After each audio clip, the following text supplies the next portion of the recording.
À toutes ces femmes avec de la douleur, à qui on a osé dire, c'est dans ta tête.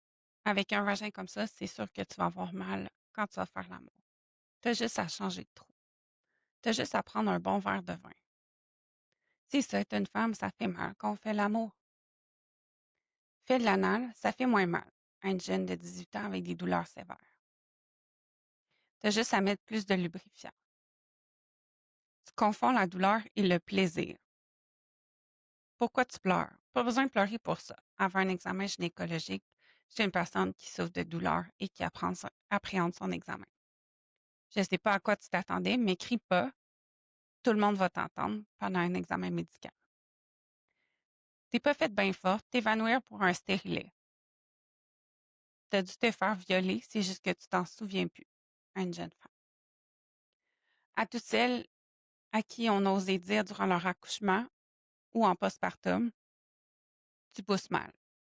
T'es trop serré, t'as trop fait d'exercice. Pousse plus fort, tu reviendras me voir plus tard. T'as juste à regarder ton bébé, ça va passer plus vite. À une femme qui vient d'accoucher à qui on fait des sutures sans anesthésie. Ton périnée est trop musclé, ça empêche ton bébé de passer, on va couper. Faut jamais faire de physio durant la grossesse, ça va nuire à ton accouchement.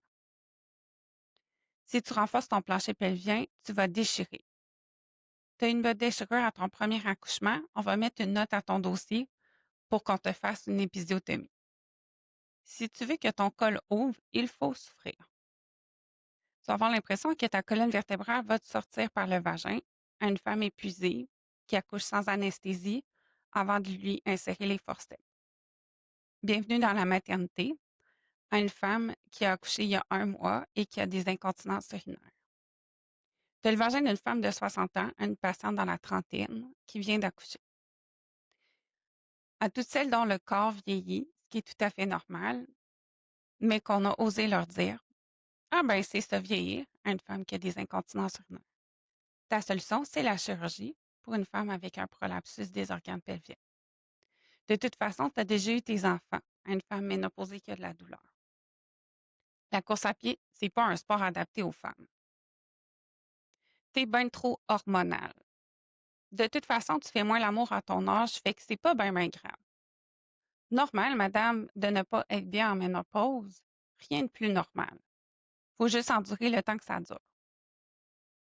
J'ai ça traiter les femmes ménopausées, c'est juste une bande de chialeuses. À toutes celles dont on ose commenter leur physique. Tu as vraiment des beaux seins durant un examen de dépistage du cancer du sein. Tabarnouche, il est croche ton utérus. J'espère que tu as déjà eu tes enfants, ce qui n'est pas le cas. Je te sens plus comme avant, c'est lousse, venant d'un conjoint avec de la dysfonction érectile. Ils sont bizarres, tes petites lèvres. Je peux t'arranger ça si tu veux, alors que c'est un examen de pap test. Tu sais qu'on peut opérer ça en faisant référence aux petites lèvres qui dépassent les grandes lors d'un suivi de routine. À toutes celles dont on ose dire aussi: tout est beau, tout est normal, alors que vous êtes en grande souffrance. Sachez que je vous vois, je vous entends et je suis sincèrement désolée. Bienvenue au balado Être femme.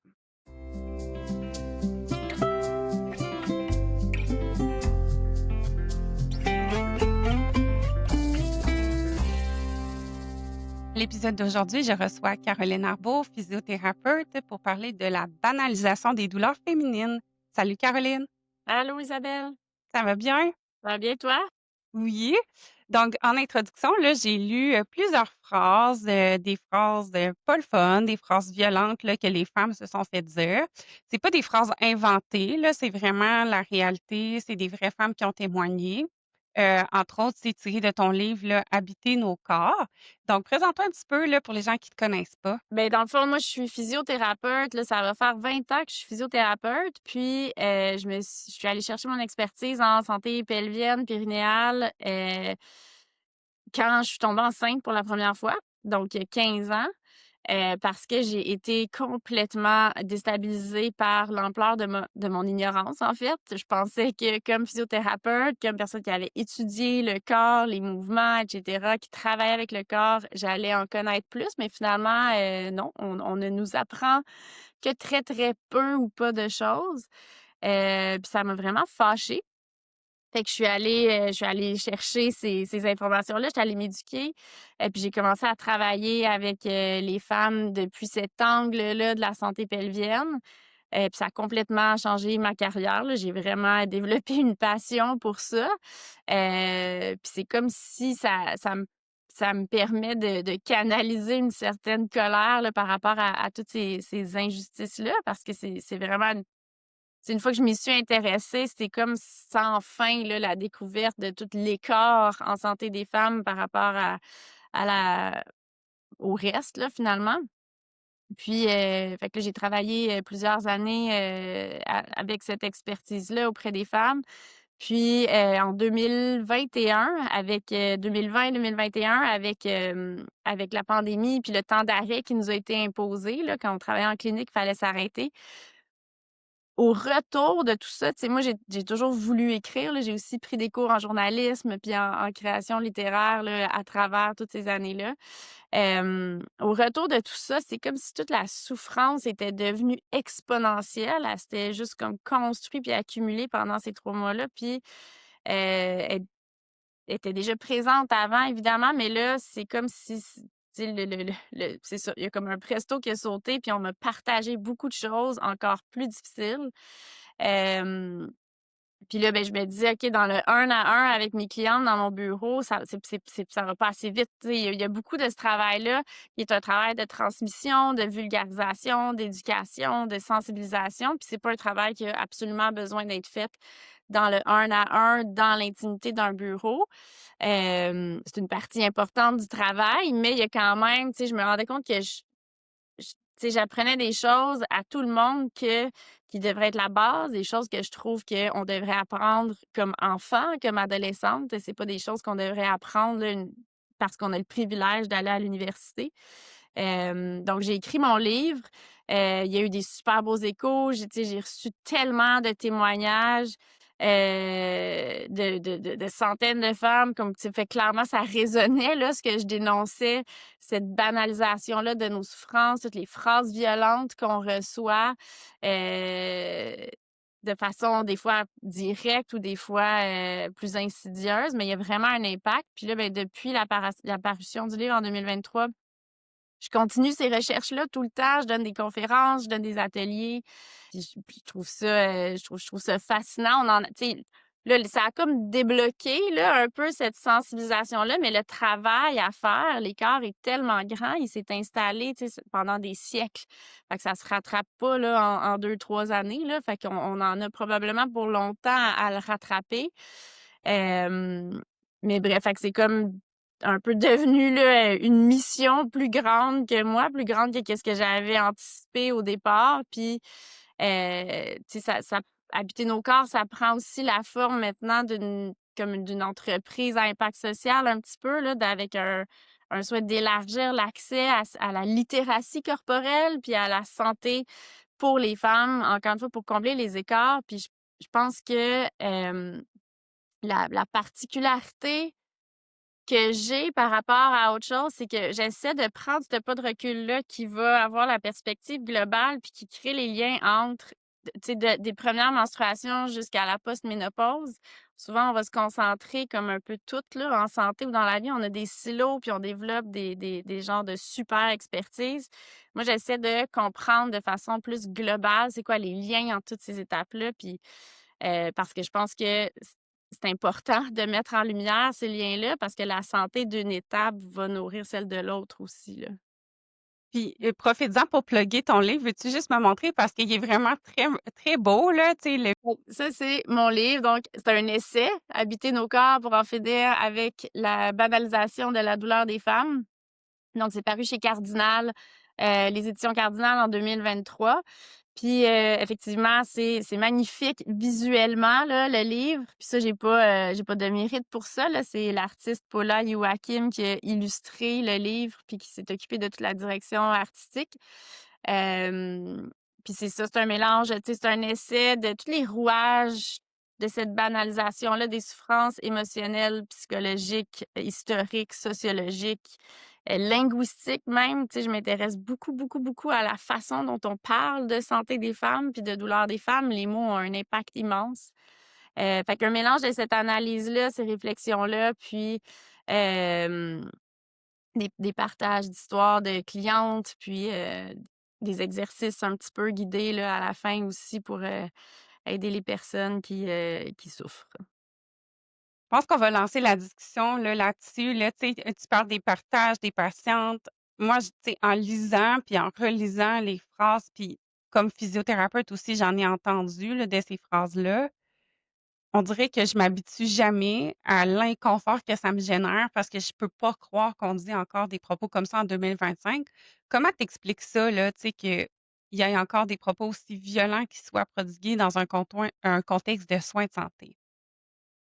Et je pense qu'on n'est pas suffisamment conscient que notre système est biaisé. À la base, le système médical est construit sur des croyances puis des valeurs euh, qui représentent, tu sais, qui sont le miroir, le reflet de la société. Fait que c'est un système qui a été construit par des hommes.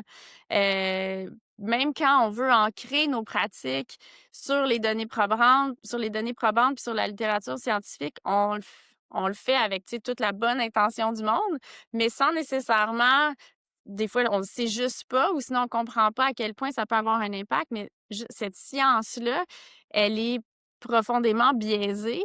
Les femmes ont très longtemps été exclues des études scientifiques.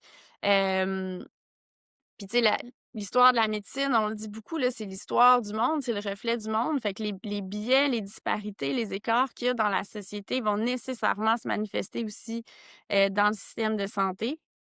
Puis, ben, c'est ça, c'est présent depuis tellement longtemps.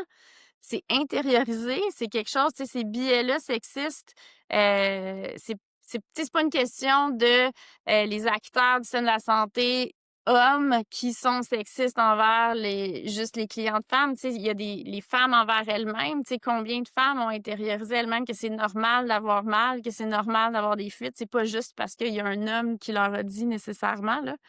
Il y a des professionnels, des médecins femmes qui vont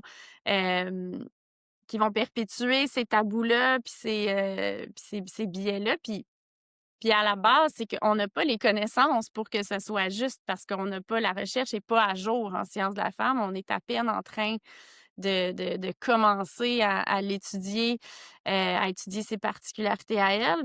Puis, puis après ça, tu sais, c'est connu, là, ça prend comme 15 à 17 ans avant que ce qui a été mis en lumière par la recherche soit intégré dans les pratiques cliniques. Fait que, tu sais, c'est un processus qui se fait sur une durée qui est quand même significative, là. Selon toi, c'est quoi les impacts là, potentiels que ça peut avoir sur une femme qui, tu sais, va chercher de l'aide, qui veut consulter pour améliorer sa santé, mais qui reçoit des commentaires comme ça, violents, banalisants? Quels impacts ça a sur la vie de ces femmes-là?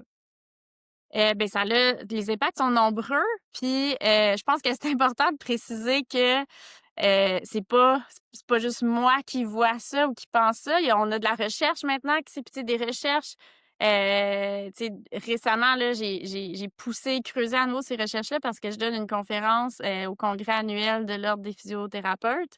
Donc, c'est démontré par la science maintenant que ces biais-là existent, qui sont même omniprésents, c'est le mot qui est utilisé dans plusieurs des études, puis que les impacts sont concrets, donc, puis il y en a plusieurs, là, tu sais, ça fait en sorte, quand la douleur est banalisée, bien, premièrement, ça nourrit la souffrance, ça peut augmenter la souffrance parce que ça nourrit l'incertitude puis l'inquiétude liée à ce qui nous fait souffrir. Ça amène beaucoup, beaucoup de sentiments de honte, de faiblesse. Tu sais, si on voit rien, si les yeux de la personne qui nous évalue voient rien, si nos imageries sophistiquées révèlent rien, ben la femme va avoir tendance à se dire: «OK, ben, tu sais, c'est peut-être vrai que c'est dans ma tête, je dois être folle, je dois être brisée, je dois être pas normale». Puis ça, ben, ça amène énormément de souffrance. Puis tu sais, l'autre particularité, c'est qu'on comprend comme société puis comme système de santé, on comprend pas très bien le phénomène de la douleur, là, tu sais, peu importe donc qu'on parle de femmes ou d'hommes, là, ça, c'est un autre sujet, mais fait que bref, ça va faire durer, ça va faire amplifier les douleurs des femmes. Ils ont plus de risques, significativement plus de risques de développer des douleurs chroniques. Des douleurs persistantes. Ça va amener un bris de confiance entre la femme qui consulte puis les professionnels ou les médecins ou peu importe de qui il est question. Puis ce bris de confiance-là, ben, va l'amener à se tourner vers à délaisser le système de santé. Donc, ça va repousser la recherche de soins. Ça fait en sorte que c'est plus long à obtenir un diagnostic et donc un traitement adéquat. Tu sais, ça a toutes sortes de conséquences socio-économiques aussi, là, parce que si la femme continue de souffrir longtemps puis n'est pas adéquatement traitée, ben, elle va manquer des journées de travail, elle va manquer, des journées d'école ou, tu sais, ça a un impact après sur sa famille et cetera. Tu sais, il y a un effet domino qui se crée à partir de là, là. Tu sais, personnellement, moi, j'en ai eu plusieurs problèmes de santé de la femme, puis à force d'être toujours invalidée comme ça, tu sais, je me dis: «Je suis une personne éduquée, je travaille dans le milieu de la santé, mon statut socio-économique est bon, j'ai toutes les ressources en moi pour être capable d'aller, tu sais, bien exprimer c'est quoi mes problématiques». Puis je me fais souvent recevoir justement avec ce biais-là de: «Ah, tout est beau, il y a pas de problème, tu sais, si ça s'aggrave, ça empire, consulte». Fait que personnellement, j'ai comme développé une espèce d'appréhension puis d'anxiété d'aller consulter parce que je me dis: «Bon, ben, je vais être encore invalidée, comment que je vais essayer de tourner ça?» Fait que, tu sais, ça amène beaucoup d'anxiété, de rumination, de barrières. Fait que, tu sais, je me braque, en me disant: «Ben, tu sais, c'est sûr que ça va être une mauvaise expérience». Fait que ça laisse des traces psychologiques aussi. J'ai l'impression qu'il y a comme tu sais, on parle beaucoup du racisme systémique, ces choses-là, tu sais, est-ce qu'on oui, on va dire qu'il y a du racisme systémique. Est-ce que tu oserais dire qu'il y a une invalidation systémique de la femme au Québec dans toutes les sphères, tu sais, que ce soit quand on porte plainte pour agression sexuelle, quand on parle de violence conjugale, quand on parle de soins de santé? Est-ce qu'il y a une espèce d'invalidation systémique qui se fait automatiquement? Ab absolument. Puis quand on dit que c'est systémique, ça veut pas dire que systématiquement, dès que tu consultes, tu es sûr d'être invalidé. Puis tu sais, c'est la même chose avec le racisme systémique. C'est démontré aussi là, que ça existe. Puis c'est pas le but de tu sais, il y a beaucoup de méfiance, il y a beaucoup de c'est comme s'il y avait beaucoup de personnes qui prenaient ça personnellement, là, quand on dit que nos systèmes, sont sexistes ou systémiques, mais tu sais, au contraire, le but là-dedans, c'est pas de pointer quelqu'un du doigt, c'est de se rendre compte que comme collectivité, ben, c'est quand même ça que notre histoire puis que notre passé révèle, puis ça s'en va pas du jour au lendemain, ça laisse des traces qui nous habitent encore de façon, plus ou moins consciente selon la sensibilisation à laquelle on a été exposé comme professionnels de la santé, médecins, et cetera. Hem mais oui, c'est systémique, puis encore là, c'est démontré. Il y a des études récentes de 2024, de 2025 qui mettent en lumière cette prédominance-là d'expérience, de banalisation, de de d'invalidation des souffrances des femmes. Donc c'est démontré, ça existe. Heu je vois pas quel argument on peut utiliser pour dire que c'est pas là. On peut dire: «Ah ben moi je le fais pas», puis peut-être que c'est vrai, mais je pense que même là, tu sais, c'est un travail, on devrait toutes et tous se questionner parce que, je pense qu'on n'a pas conscience des fois qu'on le fait peut-être sans le vouloir, tu sais. Puis juste de par le fait, comme je disais, qu'on utilise des données probantes dans notre pratique, mais tu sais, on va se sécuriser par rapport à ça. Tu sais, on dit: «Ah ben, tu sais, j'agis de la bonne façon, j'utilise les données probantes», mais les données probantes sont biaisées. Fait que, tu sais, qu'est-ce qu'on peut faire à partir de là? Tu sais, il faut accepter, il faut moi, je pense que le système de santé comme, tu sais, les individus du système de santé et le système comme système justement a besoin d'un gros exercice d'humilité. Je pense que c'est important qu'on soit capable, qu'on apprenne à dire: «Je ne sais pas». On ne sait pas en ce moment. On a beaucoup, beaucoup de, questions en santé des femmes qui demeurent sans réponse. On en a beaucoup plus maintenant qu'on en avait il y a 10 ans. Moi, je vois une évolution, extraordinaire là, dans les 10 dernières années juste dans ma clinique, là. Puis quand je parle avec, tu sais, les d'autres physios ou d'autres, personnes dans le système de santé, il y a clairement une évolution, mais l'écart à rattraper est tellement vaste qu'il en reste encore beaucoup plus à faire qu'il y en a qui a été fait, là.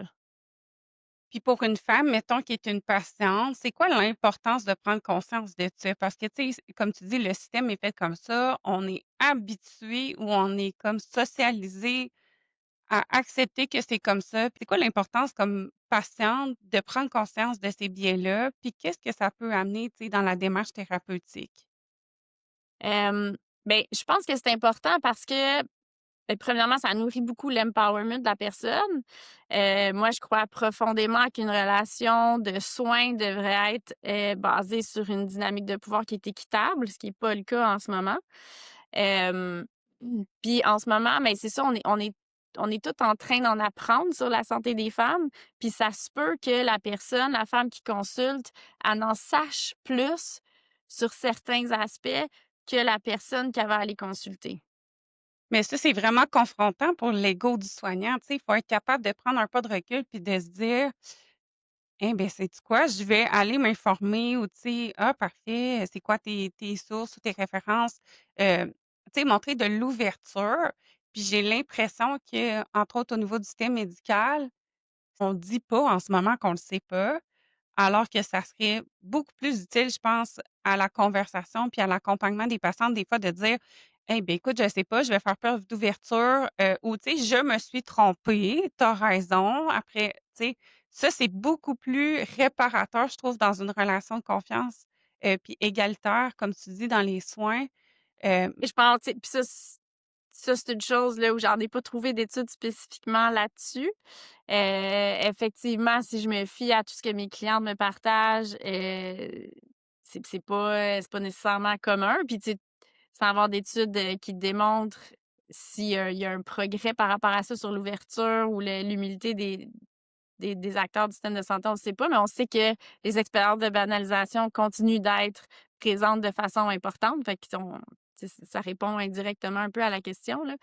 Hem, mais c'est ça, tu sais, ça revient à cette humilité-là, puis je pense qu'il faut oui, on est des experts, mais on n'est pas des experts du corps ou de la personne qui se présente devant nous. On peut être des experts, du tu sais, de des mécanismes d'une maladie ou des experts d'une certaine condition ou des experts, tu sais, nous, on a des connaissances qu'on met au service de la personne, mais comment le vécu de la personne, comment elle se sent, comment, tu sais, c'est quoi ses symptômes, qu'est-ce qu'elle observe, les liens qu'elle observe dans son quotidien. Nous, tu sais, nous, dans le fond, je pense qu'on a le pouvoir et donc en même temps la responsabilité de s'informer, de s'éduquer par rapport à la santé des femmes, d'aller chercher toutes ces connaissances-là qui sont nouvelles puis qui sortent là, tu sais, régulièrement. Il y a des nouvelles connaissances qui sont mises à notre disposition.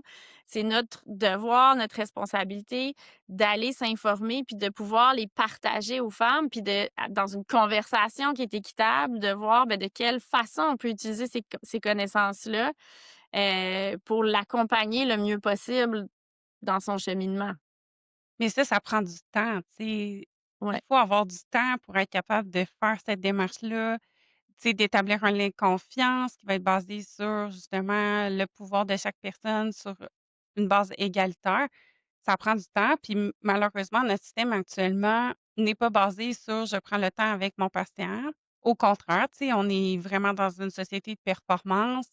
Hem, Est-ce que tu as l'impression que, tu sais, justement au niveau des décideurs, on va complètement à l'encontre des meilleures pratiques en santé de la femme? en ce moment, je pense que oui, là, j'ai pas l'impression qu'on avance, dans la bonne direction, là, tu sais. J'ai lu une statistique, là, tu sais, comme quoi le pourcentage de médecins qui se cons de médecins, je pense que c'était plus précisément les médecins de famille, là, mais qui se considèrent dans un état proche du burn-out, il était comme à 46. Hem, c'est C'est immen intéressant parce que ça, c'est le tu sais, les médecins de famille au Québec présentement, c'est pratiquement 60 qui sont des femmes. Oui, oui, oui, absolument. Puis c'est les personnes vers lesquelles, les femmes vont aller, tu sais, en 1er lieu.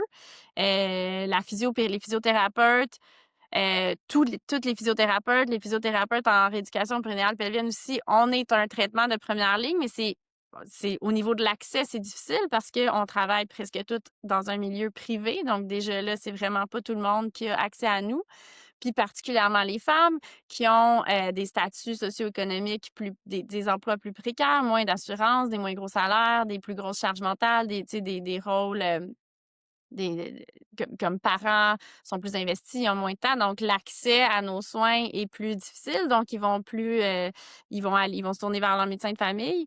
Puis les médecins de famille, mais tu sais, ils font leur possible, je pense, dans le système dans lequel on les oblige à travailler. Puis comme tu dis, ça prend du temps.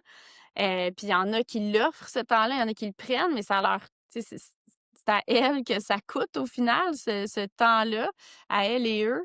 Fait que c'est pas tu sais, le système est pas en train de favoriser cet accompagnement-là qui serait optimal pour la santé, puis qui, au final, si on adresse tous les facteurs socio-économiques, si on adresse à la base ça, il y en a plein des études qui nous le démontrent que la santé de la population se porterait mieux, là, si on investissait au niveau des piliers, là, l'éducation, hem C'est ça, tu sais, juste d'amener des notions de douleur dans le système d'éducation, tu sais, parler de la douleur aux jeunes, parler justement de ces biais, sociétaux-là par rapport à la santé de la femme, à la douleur de la femme, parler de menstruation, mais pas juste dire: «Ah, ben là, ça va saigner, puis il faut que tu mettes» tu sais, d'hygiène menstruelle. Ben parler, tu sais, est-ce que c'est normal que les menstruations soient douloureuses? La réponse est non, mais tu sais, bien des jeunes femmes ne sont pas au courant de ça, puis vont le découvrir beaucoup plus tard parce qu'il va avoir eu des conséquences.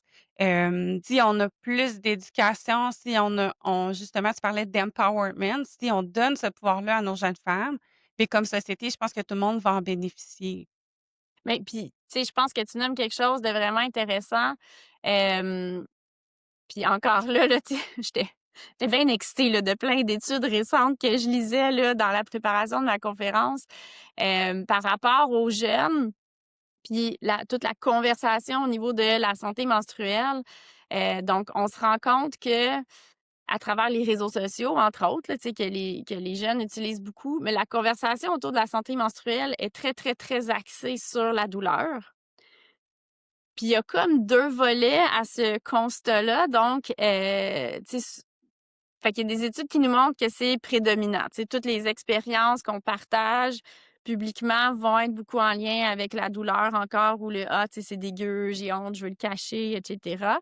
Hem, Puis ça vient d'un côté, ça a l'effet bénéfique de venir valider le vécu des autres femmes qui souffrent derrière leurs écrans, de dire: «OK, tu sais, je suis pas toute seule, ça existe». Puis après ça va donner des pistes vers, de l'information en ligne qui peut être pertinente, mais qui évidemment peut aussi être un peu n'importe quoi. Il y a toute l'industrie là du wellness féminin qui tire profit de ça, vraiment pas toujours pour le bienfait de la femme, là.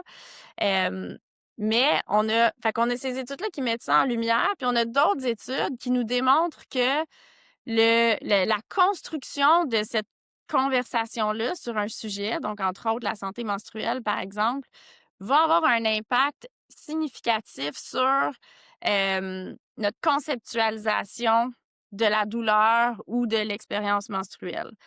Puis si ce discours-là de société est négatif, on va développer une conceptualisation plus négative de tout ça.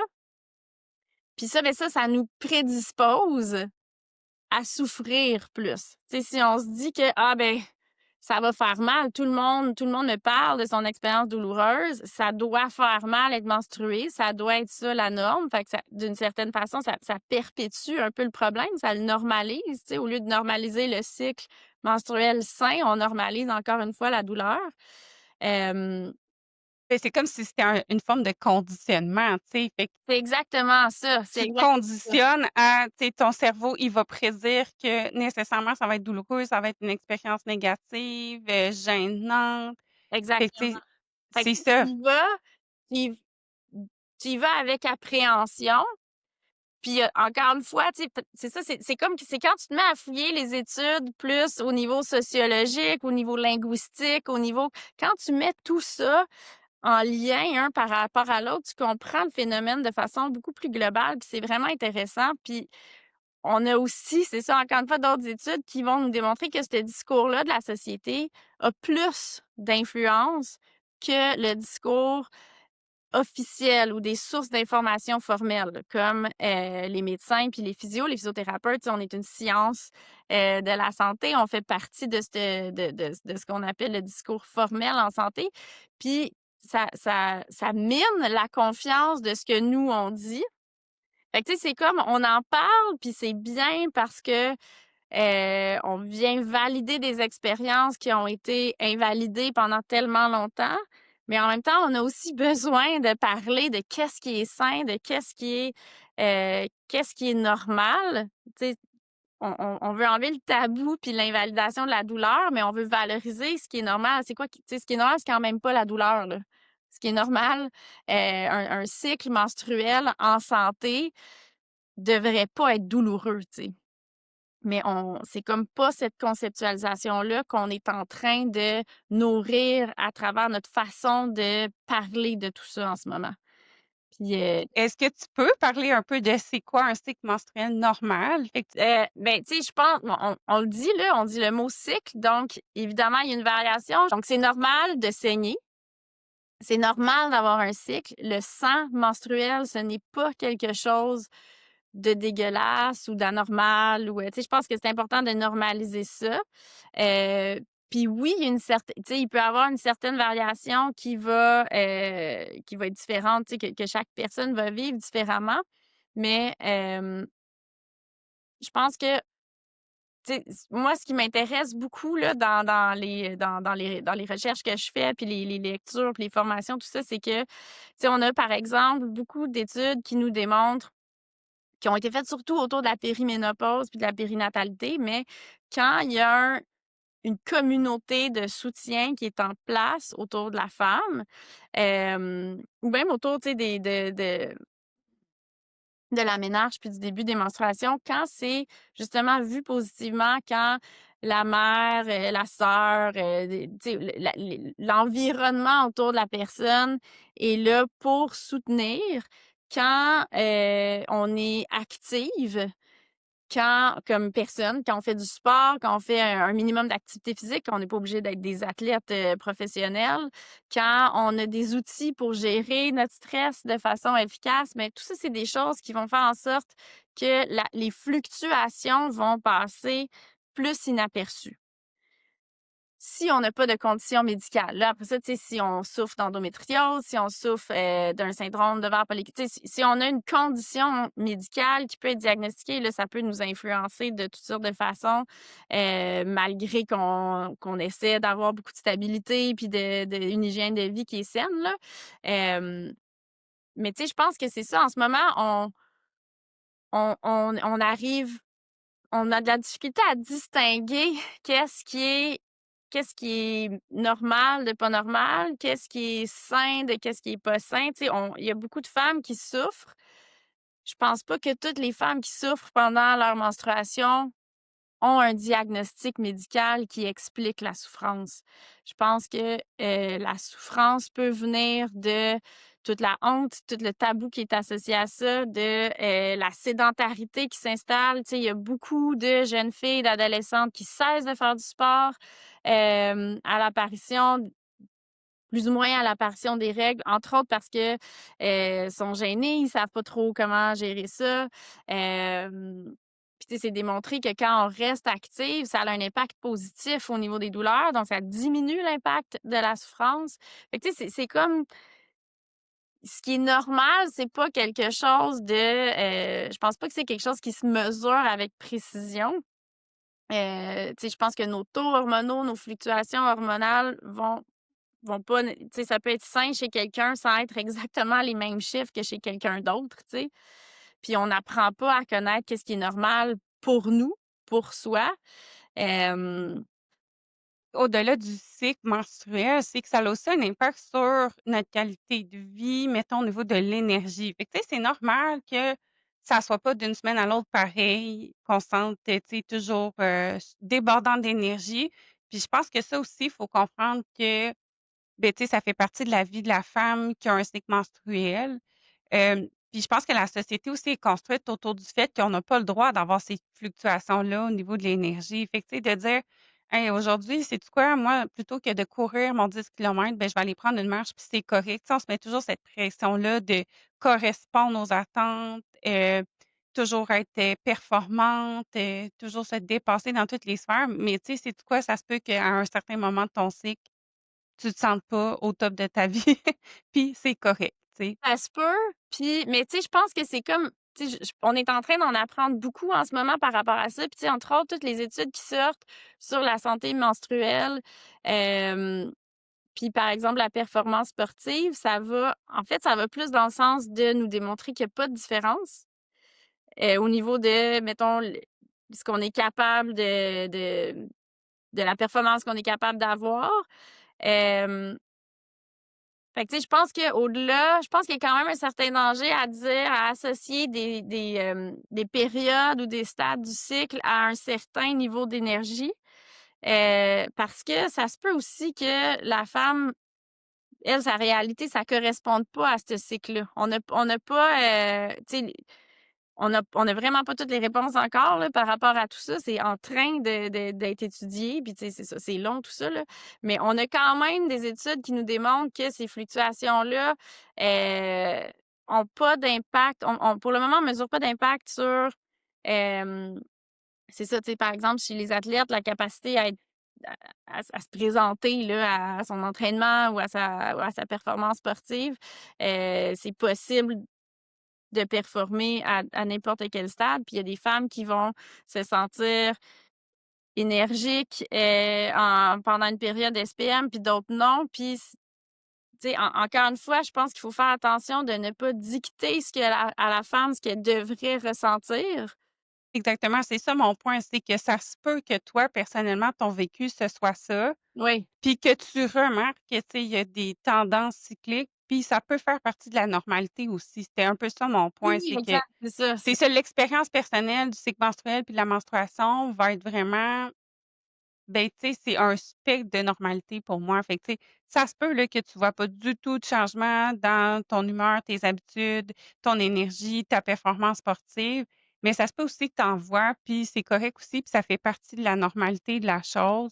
Fait que, tu sais, je pense qu'il faut voir ça comme plus une globalité, puis que toutes les expériences peuvent être différentes, mais rentrer un peu dans l'espèce de concept de normalité qu'on a du cycle menstruel. Ouais, puis exact. Puis tu sais, ultimement, ce que la femme qui est devant toi, qui vient te consulter ou juste ton ami qui te parle là, c'est pas nécessairement juste dans un contexte de soins. Ben, ce qu'elle te partage, qu'elle est en train de vivre, ben, elle sait c'est elle qui le sait le mieux, là. On peut pas dicter à quelqu'un ce qu'elle ressent. Tu sais, on n'est pas, on peut s'imaginer, on peut faire preuve d'empathie, tu sais, on peut essayer de comprendre, mais on n'est pas dans les souliers de cette personne-là. Si elle ressent quelque chose, c'est elle qui le sait le mieux. Hem, Puis, tu sais, par rapport aux études, justement, chez les athlètes, là, c'est très émergent, là, encore. Il y a quand même plusieurs athlètes, par exemple, qui vont dire: «Hey, moi, ma meilleure performance, c'est toujours à tel moment de mon cycle». Puis, tu sais, c'est correct parce que je pense que personnellement, ben, ça peut peut-être t'encadrer dans ton entraînement, tu sais, tu peux monter tes choses. Mais je pense que c'est ça, il y a encore de la science derrière ça qui nous manque. Puis, c'est vraiment en train de se développer, ce côté-là. Puis je pense que tout le monde va en bénéficier, mais ça se peut que ton expérience personnelle comme athlète, tu dises: «Ben, tu sais, moi, je me sens là», puis si ça donne plus confiance en toi, ben, tant mieux, tu sais. Tu pars avec une longueur d'avance sur les autres, là. Mais tu sais, c'est ça, je pense que c'est important qu'on continue de développer nos connaissances, qu'on finance la recherche, qu'on fasse la recherche, qu'on se pose les questions, qu'on fasse en sorte qu'il puisse y avoir plus de femmes en recherche parce que, tu sais, au-delà de considérer la santé des femmes, il faut qu'il y ait des femmes parce qu'ils vont nécessairement se poser des questions qui, ils ont plus de chances de se poser des questions en lien avec ça qu'on va étudier puis rechercher. Puis qu'on soit ouvert à ce qui ressort de ces études-là, puis hem, c'est pas toujours ce qu'on pense. Tu sais, en ce moment, il y a tellement de colère accumulée, avec raison, de tous les tabous puis toutes les invalidations qui ont existé pendant des siècles puis qui existent encore de façon très concrète. Maintenant, en 2025, ça va être encore le cas en 2026, puis tu sais, avant que ça soit plus là, ça va être long. C'est ça revient, je pense, à l'humilité, puis à dire: «OK, ben il y a certaines choses qu'on sait pas». Tu sais, pour le moment, peut-être qu'on peut juste se fier à ta réalité à toi, à ton ressenti à toi, à ton vécu à toi, puis essayer de l'éclairer de certaines des connaissances qu'on a. Hem, mais tu sais, ça prend un espace, il faut laisser place à un peu un peu ou beaucoup là, tu sais, d'ouverture puis de curiosité parce qu'on les a pas toutes les réponses encore. Tu parles de colère justement, là, tu sais, il y a une phrase que tu utilises souvent, là, c'est: «En colère et ensemble, tant qu'il le faudra». Est-ce qu'il y a encore de la place pour la colère des femmes actuellement ou justement, là, ça s'est tellement accumulé que là, c'est comme en train d'exploser? C'est quoi ton point de vue là-dessus? Hem, ben, je pense que la colère est encore, mal reçue de façon générale dans la société. On voit des Est-ce exemples. qu'on est encore, perçues toutes comme des hystériques? Je sais pas si on est toutes perçues comme des hystériques, mais c'est encore quelque chose, c'est encore un biais qui est présent. Hem Puis encore une fois, tu sais, il y a des études parce que, tu sais, dans le fond, là, c'est qu'au final, c'est même pas juste les femmes qui sont perdantes là-dedans, là. C'est pas juste les femmes souffrantes. Hem, il y a une étude, entre autres, qui a mis ça comme en évidence, la perspective un peu de la femme souffrance, puis la perspective plus clinicienne, disons. Fait que puis c'est récent, c'est une étude de 2018, là. Hem qui met en évidence, que oui, les femmes sont encore perçues comme plus émotionnelles, plus complexes, plus fragiles, plus hystériques, perçues comme menteuses même carrément, des fois, dans le système de santé. Hem, Manipulatrices, tout ça, là, c'est mis en évidence, puis d'un point de vue, d'une perspective clinique, la personne qui l'accompagne va plus souvent ressentir de la frustration, de l'impuissance, de l'impatience, trouver que «Ah, c'est donc lourd s'occuper d'elle», mais tu sais, ça revient ça, c'est parce qu'on n'a pas les outils pour bien les accompagner, on n'a pas les connaissances pour bien les accompagner. Fait que tu sais, tout le système de santé, tous les acteurs du système de santé ont aussi beaucoup, beaucoup à gagner de prendre conscience de ces biais-là, puis d'aller s'éduquer, puis d'aller chercher les connaissances nécessaires pour combler cet écart-là.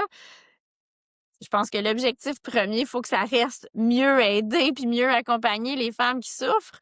Mais, tu sais, ultimement, même comme clinicien, comme clinicienne, on va avoir des interventions qui vont être plus efficaces.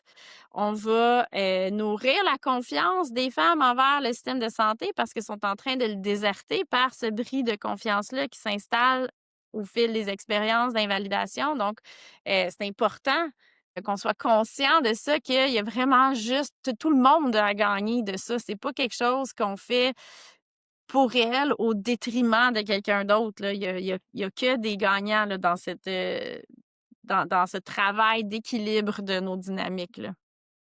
puis ça apaise, ça permet d'apaiser la colère justement qui est comme nourrie par une espèce de sentiment probablement d'incompréhension, de, tu sais, de toujours sentir qu'on n'est pas cru, pas entendu. Tu sais, je pense que la plupart des femmes qui viennent nous consulter, au final, ce qu'ils disent, c'est: «Ben, je veux juste qu'on m'écoute, Mmh. puis qu'on dise qu'on me croit». Puis tu sais, ça a l'air assez simple là, comme concept, mais c'est pratiquement jamais fait. Effectivement, puis ça fonctionne. Ça fonctionne, moi je le vis régulièrement dans mon bureau. Heu, on m'a souvent remercié, puis tu sais encore récemment là, j'ai une cliente qui est venue puis qui m'a raconté toute son histoire, puis c'est souvent des histoires qui sont longues, parce que je suis souvent la première personne qui prend le temps de l'écouter du début à la fin. Puis tu sais, finalement là, en 1 heure et quart de rencontre, elle a pas mal juste parlé, tu sais, puis j'ai pas vraiment fait de physio là, je le mets entre guillemets là. Tu sais, c'était pas l'évaluation typique en physio, pas de traitement manuel, tout ça. Mais ça s'est terminé, puis elle m'a juste remerciée, puis elle m'a dit: «Hey, merci, c'est la première fois qu'on ne m'interrompt pas». Une femme de, tu sais, 34-35 ans, là, fait que c'est pas normal que ça fait 15 ans, 20 ans qu'elle consulte, puis qu'on n'a jamais pris le temps d'écouter son histoire parce que c'est important dans notre compréhension de qu'est-ce qui la fait souffrir. On a besoin d'avoir ces éléments-là.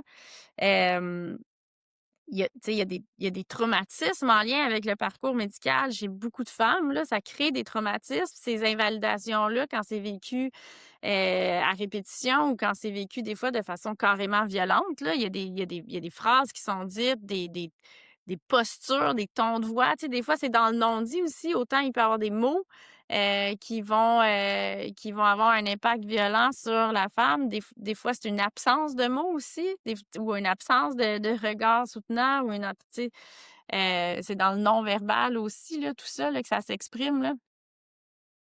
Dans ton livre aussi, tu parles là, de la souffrance des hommes puis de la place que ça prend, dans le parallèle de la souffrance des femmes. Est-ce que tu peux élaborer un peu sur, nos hommes? Oui, là, je parle pas nécessairement, de la femme, tu sais, juste de l'histoire de la femme qui est invalidée dans le système de soins, là, mais tu sais, plus largement au sein de la société. Tu sais, les femmes, c'est au-dessus de 30 de femmes qui sont victimes de violences, d'une quelconque forme de violence ou d'abus physiques, psychologiques, sexuels. Donc c'est énorme comme statistique. C'est énormément, énormément, énormément de femmes. Puis, ben, la grande majorité du temps, c'est des abus puis des violences qui vont être faites par des hommes, qui vont être le résultat des gestes posés par un homme. Puis il y a une femme qui s'appelle Danielle Sered, je sais pas si je dis son nom comme il faut là, mais qui se penche, tu sais, elle, à la base, je pense qu'elle est criminologue là, mais tu sais, son approche, c'est beaucoup sur tout le système de justice, puis comment, mettre en place un système de justice qui est plus réparateur, autant pour l'agresseur, que l'agressé. Puis tu sais, dans le fond, il y a ce qui mène les hommes à être violents. Il y a aussi beaucoup de honte à ce niveau-là, donc c'est pas la seule chose, là, tu sais, c'est comme la honte, le statut socio-économique. Encore une fois, tu sais, ça revient à nos piliers, là, tu sais. C'est les hommes qui vont se sentir invalidés, qui vont se sentir qui vont vivre de l'invalidation dans leur masculinité. Ça, c'est excessivement présent en plus, là, tu sais, c'est très, très, très d'actualité, ce sujet-là. Hem, fait c'est important de, tu sais, c'est un sujet vraiment sensible parce que c'est pas comme si on veut, heu, c'est pas de prioriser un sur l'autre, mais en même temps, je pense que c'est important d'adresser cette question-là parce que si on n'adresse pas cette souffrance-là des hommes, les hommes souffrent, puis ça va les amener à être, ils ont plus c'est pas tous les hommes qui souffrent qui deviennent violents évidemment, mais ça les prédispose, c'est comme un facteur de risque. Hem fait que puis là, ben, cette violence-là fait souffrir les femmes. Fait que, tu sais, on est comme dans on est vraiment on nourrit directement la souffrance des femmes avec cette souffrance-là des hommes. Fait que c'est important, je pense, de l'adresser. Oui, on veut donner de l'empowerment aux femmes, on veut les éduquer, on veut leur donner des outils, on veut, tu sais, au niveau de la société, on faut mettre en place des systèmes qui leur permettent de fuir les environnements violents, là, puis qui leur permettent de se sentir en sécurité. Mais c'est important qu'on l'offre aussi aux hommes, tu sais, au bout du compte, pour réduire à la base les sources de violence, là. Tu sais, si on n'arrête pas la violence, on c'est un travail qui va jamais se terminer, là, tu sais. C'est vraiment intéressant, mais c'est ça, c'est une problématique complexe. Puis, tu sais, je pense que dans la construction de l'identité des hommes, ben, c'est ça, comme tu dis, en éducation, au niveau sociétal, on a quand même beaucoup d'enjeux puis de biais qui sont présents.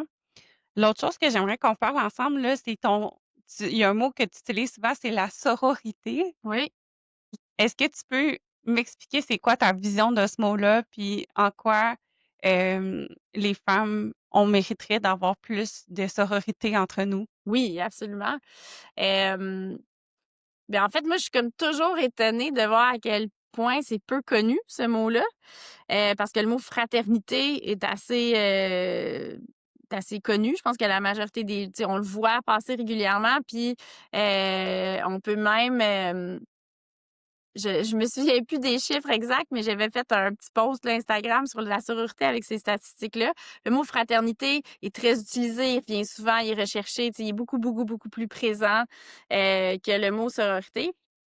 Mais c'est un est le complément de l'autre. Donc la sororité, c'est une posture, c'est un outil, c'est une perspective. C'est, tu sais, ça peut être, on peut l'expliquer de toutes sortes de façons, mais c'est une façon de, tu sais, c'est les liens entre femmes qui sont là, dans le fond, pour nourrir notre empowerment. Ensemble, on va être plus fortes. Ensemble, nos voix vont porter plus. Ensemble, on va être plus solide. Tu sais, on va pouvoir nourrir notre sécurité, notre santé, notre bien-être.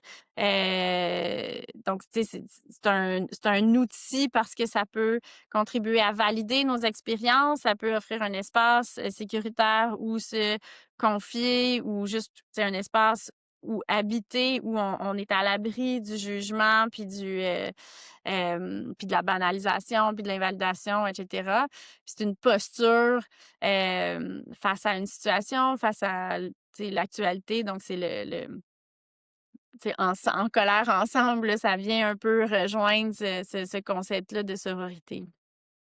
Dans le système où qu'on est actuellement, la majorité des soignantes, c'est des femmes. Il y a beaucoup de professions qui sont encore, tu sais, entre autres infirmières. On a parlé des médecins de famille tantôt qui sont rendus majoritairement des femmes. Est-ce que collectivement, on pourrait choisir d'avoir plus de sororité pour améliorer les conditions de soins des femmes? Ben, tu sais, je pense que ce choix-là est à la portée de tout le monde. Faut d'abord utiliser le mot pour que de plus en plus de personnes comprennent ce que ça veut dire. Hem, il y a, il y a le balado Les Soignantes. Voilà, ben, tu sais, ça s'inscrit dans cette idée-là, je pense, là, dans cette posture-là de sororité parce que justement, entre autres, le monde du soin est très largement porté par les femmes. Je pense que c'est important aussi, tu sais, par exemple, en physio, c'est autour de 75 il y a beaucoup plus de femmes en physio, mais les postes ou les rôles de leadership sont encore très largement occupés par des hommes, malgré que ça soit une profession à prédominance féminine de façon quand même importante. Mais faut qu'on ait accès, faut qu'on aille occuper ces rôles-là de prise de décision, d'impact plus large que juste dans notre clinique. Puis là, encore une fois, ben, tu sais, c'est comme faut tout le temps reculer vers une perspective un petit peu globale parce que c'est des rôles souvent plus exigeants. Mais si on veut avoir accès à tout ça, il faut que la charge mentale, il faut que les tâches, il faut que les rôles de genre dans la société soient mieux distribués, mieux équilibrés pour qu'on ait accès, euh, qu'on ait l'espace dans notre vie pour occuper ces postes-là, ces rôles-là, où on va pouvoir prendre des décisions qui vont avoir des impacts à plus grande échelle. Euh, Puis je pense qu'il faut aussi déconstruire nos propres biais. Tu sais, des fois, on a encore le sentiment d'être le syndrome de l'imposteur, oui, absolument. de dire: «Hein, ben, pourquoi moi je pose ma candidature pour être, par exemple, présidente de l'association de la physio? Tu sais, est-ce que je suis une imposteur parce que je suis une femme?» Donc je pense que c'est ça, il y a plein de biais qu'il faut déconstruire, autant au niveau personnel que comme groupe, par exemple les physios, puis comme société, parce que ça nous tu sais, ça nous tire encore vers le bas, je pense, comme femmes. Oui, oui, ben ça prend, tu sais, plus il y en a, plus ça nous donne des exemples, des modèles vers lesquels se tourner. Fait que, tu sais, puis effectivement, là, tu sais, cette idée-là on est plus sensible, on est plus faible, on est plus complexe. Tu sais, c'est toutes sortes de barrières dans ce cheminement-là vers oser prendre sa place, oser, tu sais, faire porter sa voix, oser prendre des décisions qui vont avoir des impacts à grande échelle. On le voit de toutes sortes de façons. puis dans toutes sortes de domaines, tu sais, il y a les FEA, entre autres, qui a beaucoup voulu nourrir cette ambition-là des femmes pour aider à briser les plafonds de verre. En ce moment, il y a Elle Réseaute, hem, qui rassemble des femmes dans le milieu du soin pour les aider à développer les relations, développer une sororité professionnelle, comme si on veut, là, pour qu'on occupe l'espace, pour qu'on porte nos voix ensemble pour leur donner plus de valeur, plus de poids. En conclusion, là, si, tu avais une chose, mettons, que tu pouvais changer dans le système de santé actuel pour les soins en santé de la femme, c'est quoi que tu ferais? Mettons, là, que tu étais la première ministre, là. Caroline Arbault, première ministre. Une chose, c'est sûr que ça se réglerait pas en une chose, mais tu sais, je pense que collectivement, pour tout le monde, pour la santé des femmes, mais tu sais, ultimement, ça bénéficierait à tout le monde, il faut faire en sorte qu'on ait plus de temps auprès des personnes qui ont besoin de soins.